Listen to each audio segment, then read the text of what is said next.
Hello दोस्तों, learn with Shweta के online platform से मैं श्वेता सिंह आप सभी का बहुत बहुत स्वागत करती हूँ। आशा करती हूँ आप सभी स्वस्थ होंगे, सकुशल होंगे और अच्छे से अपने एग्ज़ाम की तैयारी कर रहे होंगे। फ्रेंड्स, आप सभी जानते हैं कि अपने चैनल के माध्यम से हम लोग बिहार शिक्षक भर्ती का TRA2 इस समय जो चल रहा है उसके हम लोग एग्ज़ाम की तैयारी करवा रहे हैं, जिसके एग्ज़ाम्स की डेट भी आ चुकी हैं। आई होप आप सब लोगों को मालूम ही पड़ गया होगा कि उसकी एग्ज़ाम्स की भी डेट आ चुकी हैं। आप जानते हैं कि एग्ज़ाम में टाइम बहुत कम बचा है, आप लोगों के पास एग्ज़ाम की प्रिपरेशन के लिए टाइम बहुत कम बचा है, तो उसी कम टाइम के हिसाब से और ज़्यादा से ज़्यादा अच्छी प्रिपरेशन के हिसाब से मैं वन लाइनर लेकर के आती हूँ। आज मैं हिंदी का प्रैक्टिस सेट आप लोगों को लेकर आई हूँ, जिसमें कि कुछ क्वेश्चंस यानी कि 15 क्वेश्चंस हमने वाक्यांश के लिए एक शब्द को शामिल किया है और 15 क्वेश्चंस हमने संधि विच्छेद के क्वेश्चन यानी कि संधि के प्रश्नों को शामिल किया है। उम्मीद है आपको ये दोनों आज का सेशन ज़रूर पसंद आएगा। अगर आपको आज का सेशन पसंद आता है तो लाइक शेयर सब्सक्राइब करना बिल्कुल नहीं भूलिएगा और हाँ, बेल आइकन का बटन ज़रूर प्रेस करिएगा। उससे आपको ये सुविधा होगी कि जब भी मैं कोई नया वीडियो डालती हूँ तो वो आपको उसका नोटिफिकेशन मिल जाता है, तो आपको अलग से उसको ढूंढ करके अलग से पढ़ने की ज़रूरत नहीं, वो आपके स्क्रीन पे आ जाता है, तो भी आप आराम से उसको पढ़ सकते हैं। और ये जितनी भी वीडियोस मैं डालती हूँ, इस पे जो भी कंटेंट है, ये सब कुछ हमारे एजुकेशन 2.09 के टेलीग्राम चैनल पे अवेलेबल है, जिसकी लिंक जो है आपको सभी वीडियोस के डिस्क्रिप्शन बॉक्स में मिल जाती है। तो आप वहाँ से भी टेलीग्राम चैनल ज्वाइन करके भी ले सकते हैं और साथ में आप यहाँ से स्क्रीनशॉट करके भी ले सकते हैं। तो चलिए, बातें बहुत हो गई हैं, उम्मीद है कि आपको बातें समझ में सारी आ गई होंगी। हम आज का अपना वीडियो स्टार्ट करते हैं, चलते हैं। आज का हमारा पहला प्रश्न है वाक्यांश के लिए एक शब्द का। पहला प्रश्न है, जो वाणी द्वारा व्यक्त न किया जा सके उसे हम क्या कहते हैं? उसे हम अनिर्वचनीय कहते हैं। अनिर्वचनीय का मतलब होता है निर्वचनीय, मतलब निर मतलब नहीं, अनिर्वचनीय मतलब हम इसको नहीं व्यक्त कर सकते हैं, वचन से नहीं बता सकते हैं। मतलब जिसको हम वाणी द्वारा नहीं व्यक्त कर सकते हैं, वाणी द्वारा नहीं बता सकते हैं, उसे अनिर्वचनीय कहते हैं। आगे, पूरब और उत्तर के बीच की दिशा को क्या कहते हैं? यानी कि मैंने देखिए नीचे आपके यहाँ पे डायग्राम भी बना दिया है। आप सभी को पता है कि 4 दिशाएं आपकी पूरब, पश्चिम, उत्तर, दक्षिण, और साथ ही साथ में पूरब और 2 दिशाओं के बीच में जो कोण बनता है उसको भी जो है मिला करके आपकी कुल 8 दिशाएं होती हैं। वैसे प्रश्न के हिसाब से पूरब और उत्तर के बीच की दिशा का कोण आपसे पूछा गया है, जिसे कि ईशान कोण बोलते हैं। जो सबसे ज़्यादा एग्ज़ाम में पूछा जाता है वो यही पूछा जाता है, लेकिन क्योंकि हम अध्ययन कर रहे हैं तो हमारे लिए ये भी ज़रूरी है कि हम बाकी दिशाओं के कोण भी समझ लें, तो इसी वजह से हमने बाकी चारों को भी लिख दिया है। उम्मीद है कि आपको ये दिख रहा होगा। तो पूरब और उत्तर के बीच का जो कोण है उसे ईशान कोण बोलते हैं, जो आप लोग समझ पा रहे होंगे, दिख रहा है सामने से। और साथ ही साथ में पूरब और दक्षिण के बीच का जो कोण है उसे आग्नेय कोण बोलते हैं। जब भी वास्तुशास्त्र के हिसाब से आप मैप, घर का नक्शा वगैरह बनवाते हैं, तो आग्नेय मतलब अग्नि, मतलब आग्नेय कोण की दिशा में आपके घर का किचन बनता है। और पश्चिम और दक्षिण के बीच का जो कोण है उसे नैऋत्य कोण बोलते हैं, और साथ ही में पश्चिम और उत्तर के बीच का जो कोण है उसे वायव्य बोलते हैं। आगे चलते हैं, हम अगले प्रश्न पे हैं अपने, और जो प्रश्न है कि जो अच्छे कुल में उत्पन्न हुआ हो उसे कुलीन कहते हैं। ये प्रश्न पिछले वीडियो में भी था, लेकिन आज इसको फिर से शामिल किया क्योंकि मुझे इसका कई एग्जामों में रिपीटेशन देखने को मिला, इसलिए मुझे लगा कि मुझे शामिल करना चाहिए एक बार फिर से, इसलिए मैंने इसको किया हुआ है। अगला प्रश्न है, सत, रज व तम से परे उसे क्या कहते हैं? वाक्यांश के लिए एक शब्द है, उसे गुणातीत कहते हैं। आगे चलते हैं, आधी रात का समय उसे निशीथ कहते हैं। नेक्स्ट क्वेश्चन, कमल से युक्त जलाशय उसे पद्माकर कहते हैं। अगला प्रश्न है, जिसका अनुभव किया जा चुका हो, मतलब जिसको आप अनुभव ले चुके हैं, उसे अनुभूत कहते हैं। अगला प्रश्न है, जो बनावटी हो उसे कृत्रिम कहते हैं। नेक्स्ट क्वेश्चन, किसी भी पक्ष का समर्थन न करने वाला, मतलब अगर कहीं पे वाद विवाद या कोई 2 विचारधारा होती हैं तो उसमें कोई भी ऐसा है जो किसी भी पक्ष का समर्थन नहीं कर रहा है, मतलब वो किसी के साइड में नहीं है, तो उसे वाक्यांश के लिए एक शब्द में तटस्थ कहा जाता है।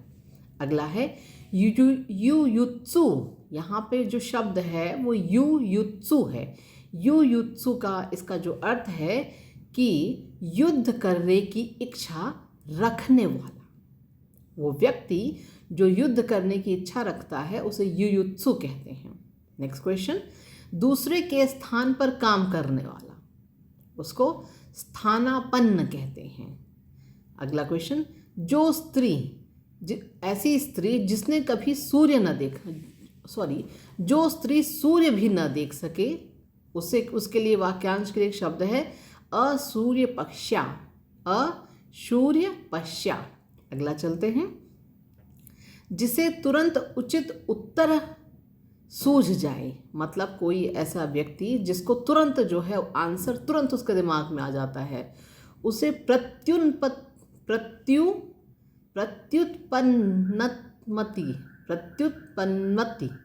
कहते हैं। अगला क्वेश्चन है सव्यसाची। सव्यसाची का मतलब होता है वाक्यांश, सव्यसाची एक शब्द है वाक्यांश के लिए। इसका डिटेल है कि बाएं हाथ से काम करने वाला, जो बाएं हाथ से काम करता है उसे कहते हैं सव्यसाची। अगला क्वेश्चन है, किसी बात का गूढ़ रहस्य जानने वाले को मर्मज्ञ कहते हैं। किसी बात का गूढ़ रहस्य जानने वाले को मर्मज्ञ कहते हैं। चलिए, हमने यहाँ तक पढ़ा, अब हम आगे अपने संधि के प्रश्नों की ओर चलते हैं। दोस्तों, अभी तक हम लोगों ने वाक्यांश के लिए एक शब्द पढ़े, अब हम जो है संधि के प्रश्नों को पढ़ते हैं। संधि का जो सबसे पहला प्रश्न है कि दो वर्णों के मेल से होने वाले विकार को क्या कहते हैं। दो वर्णों के मेल से होने वाले विकार को हम संधि कहते हैं। संधि कितने प्रकार की होती है?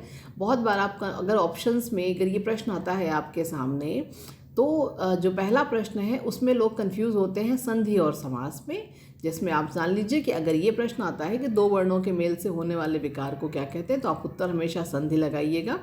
दूसरा प्रश्न है कि संधि कितने प्रकार की होती है। इसका कहीं कहीं पे आंसर 5 भी लिखा हुआ है, लेकिन ये आप जान लीजिए कि इसका सही उत्तर 3 ही है, तो इसलिए इसका आप सही उत्तर 3 ही टिक कीजिएगा। अगला प्रश्न है, पवन में संधि कौन सी है।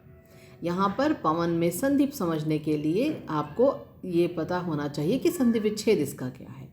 वो है पो धन अन।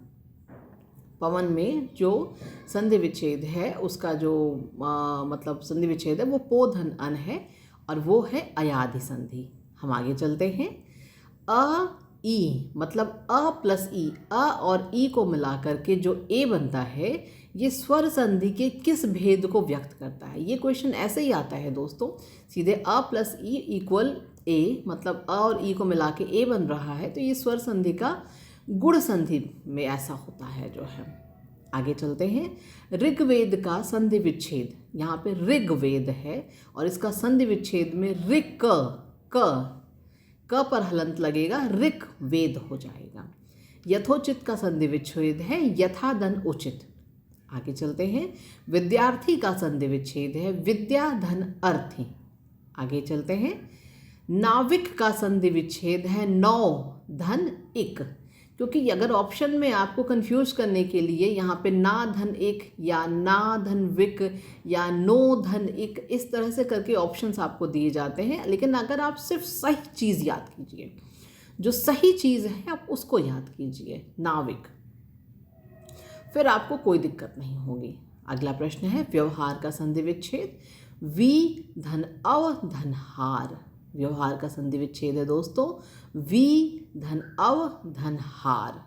आगे चलते हैं। सावधान का संधि विच्छेद, सावधान का संधि विच्छेद है स धन अवधान। नेक्स्ट क्वेश्चन है रीत्यनुसार।